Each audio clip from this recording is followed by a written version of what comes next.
Bonjour, si vous passez votre examen du code de la route prochainement, alors prenez quelques minutes pour faire ce test et découvrir 10 questions pièges de l'examen officiel. Pour jouer, c'est très simple puisqu'il vous suffit de prendre une feuille et un stylo pour pouvoir noter vos réponses.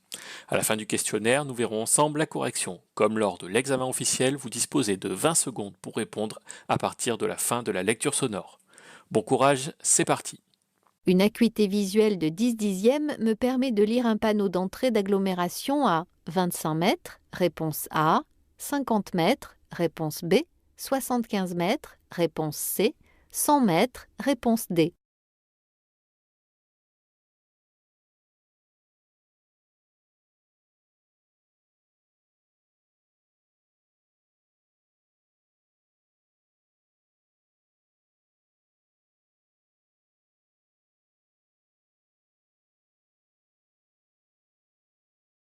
En sortant de ma voiture, il est préférable d'ouvrir la portière avec la main droite. Vrai, réponse A. Faux, réponse B.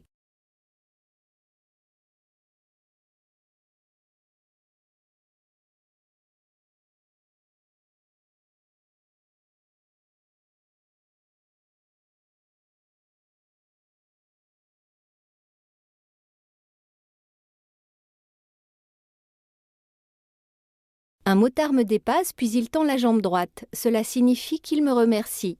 Oui, réponse A. Non, réponse B. Qu'il est mécontent. Oui, réponse C. Non, réponse D.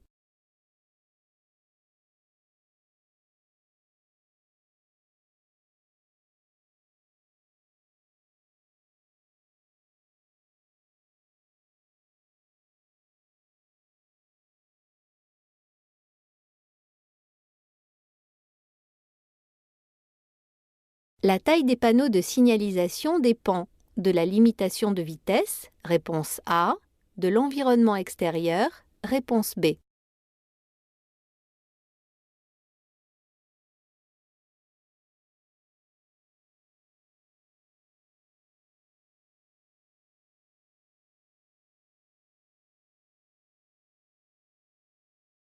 Les phares directionnels adaptatifs se situent à l'avant d'un véhicule.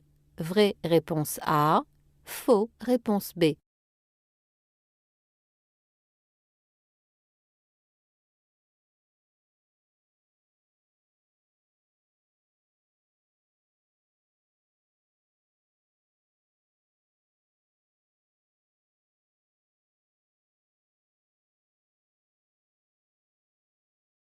J'active le verrouillage de la sécurité enfant. Uniquement de la portière arrière gauche, réponse A. Uniquement de la portière arrière droite, réponse B. Des deux portières arrière, réponse C.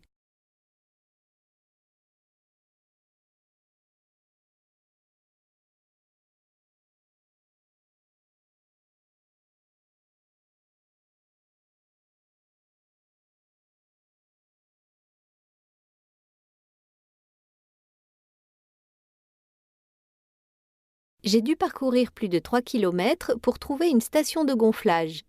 Par rapport à la préconisation du constructeur, je dois augmenter la pression d'un pneu de 0 bar, réponse A, 0,1 bar, réponse B, 0,2 bar, réponse C, 0,3 bar, réponse D.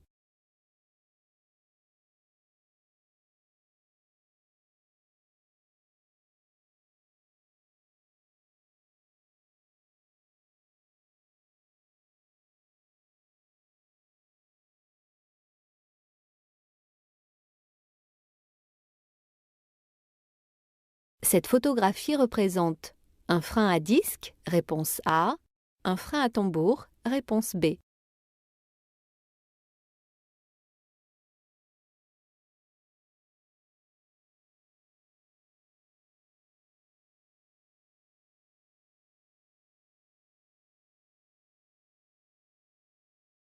Possédant le permis B, je peux conduire un véhicule comportant 7 places plus celle du conducteur, réponse A, 8 places plus celle du conducteur, réponse B, 9 places plus celle du conducteur, réponse C, 10 places plus celle du conducteur, réponse D.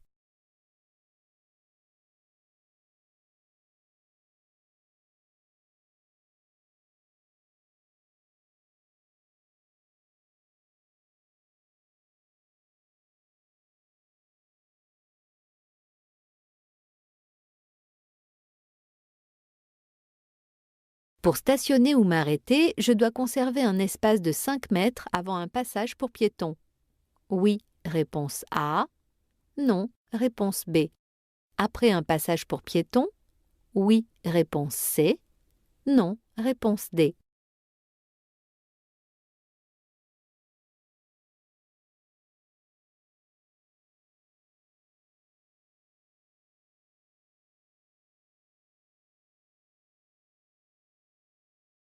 Donc voici la correction de cette série de 10 questions pièges de l'examen officiel du code de la route. Donc la première question concernait l'acuité visuelle. Donc on me demande en fait, est-ce qu'une acuité visuelle de 10 dixièmes me permet de lire un panneau d'entrée d'agglomération à 25 mètres, 50 mètres, 75 mètres ou 100 mètres? En agglomération, une très bonne acuité visuelle, donc entre 8 et 10 dixièmes, me permet de lire un panneau d'entrée d'agglomération à une distance maximale de 50 mètres. Donc ça serait la réponse B. Mais il y a un piège, c'est-à-dire que si vous pouvez lire à 50 mètres, vous pouvez également lire à 25 mètres.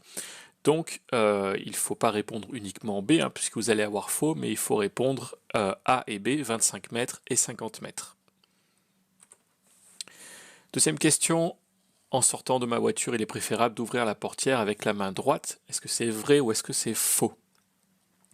Alors ça c'est une question piège parce que si vous regardez les gens qui conduisent, la plupart du temps ils vont ouvrir la portière avec la main gauche, donc les conducteurs avec la main gauche et puis le passager avec la main droite. Mais en fait, avant de sortir de la voiture, il faut contrôler ce qui se passe un petit peu autour.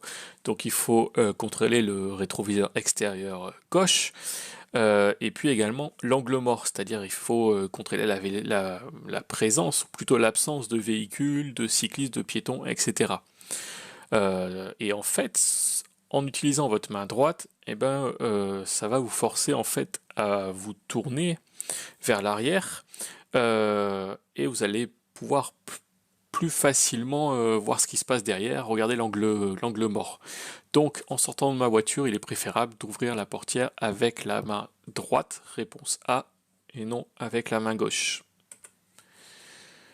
Troisième question qui concerne cette fois les motards. Un motard me dépasse et il tend la jambe droite. Est-ce qu'il me remercie ou est-ce qu'il est plutôt mécontent?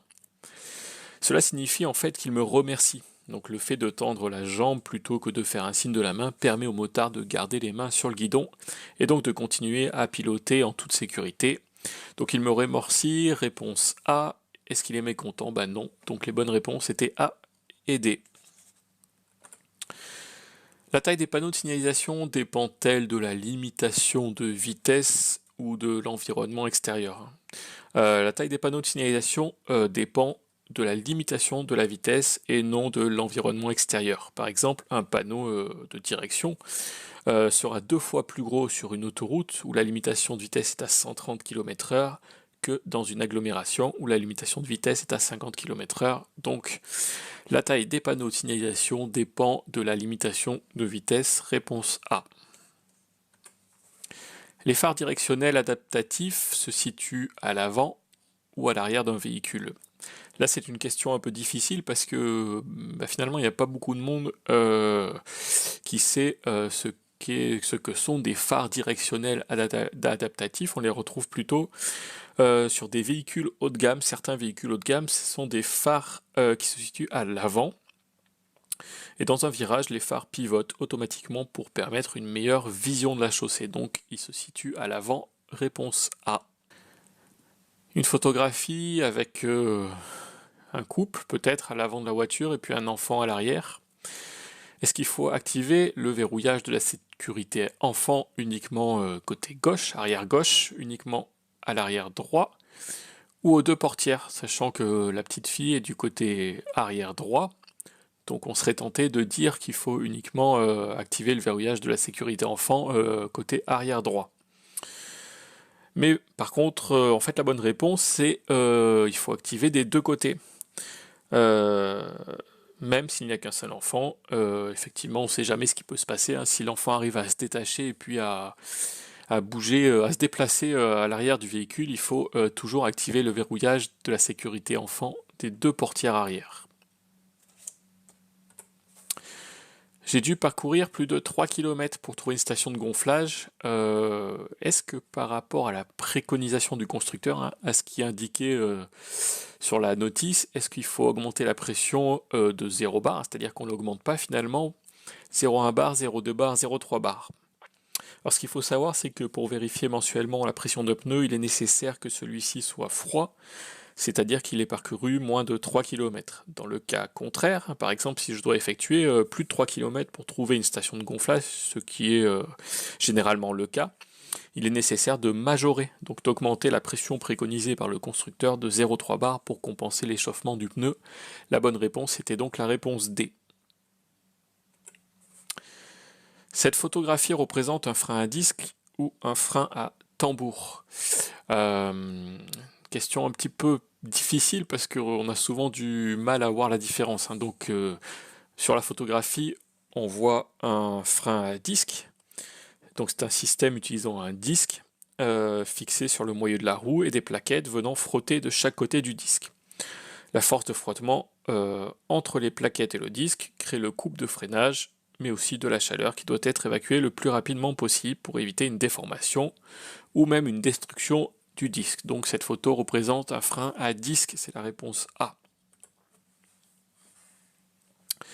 Possédant le permis B, je peux conduire un véhicule comportant 7 places plus celle du conducteur, 8 places, 9 places, 10 places plus celle du conducteur.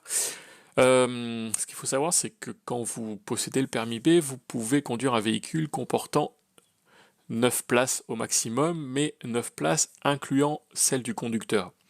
Donc le piège, c'est de répondre la réponse C, hein, 9 places plus celle du conducteur, ce qui ferait 10 places, ce qui n'est pas autorisé. Les bonnes réponses sont donc les réponses A et B. Possédant le permis B, je peux conduire un véhicule comportant 7 places plus celle du conducteur, c'est-à-dire 8 places, ou 8 places plus celle du conducteur, c'est-à-dire 9 places. Dernière question, pour stationner ou m'arrêter, je dois conserver un espace de 5 mètres avant un passage pour piéton, oui ou non, et après un passage pour piéton, oui ou non.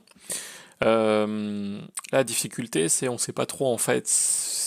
Des fois, on se rappelle de la notion de 5 mètres, mais on a du mal à savoir si c'est avant le passage ou après le passage. Donc c'est avant un passage pour piéton, hein, dans le sens de la circulation. Donc pour stationner ou m'arrêter, je dois conserver un espace de 5 mètres avant un passage pour piéton. La réponse est oui. Après un passage pour piéton, la réponse est non, ce qui n'empêche pas de laisser un petit peu d'espace pour que le piéton soit un peu plus en sécurité, soit un peu plus visible. Nous arrivons maintenant à la fin de cette vidéo, n'hésitez pas à la partager et à laisser un pouce bleu si celle-ci vous a plu. Vous pouvez également laisser un petit commentaire pour indiquer votre score.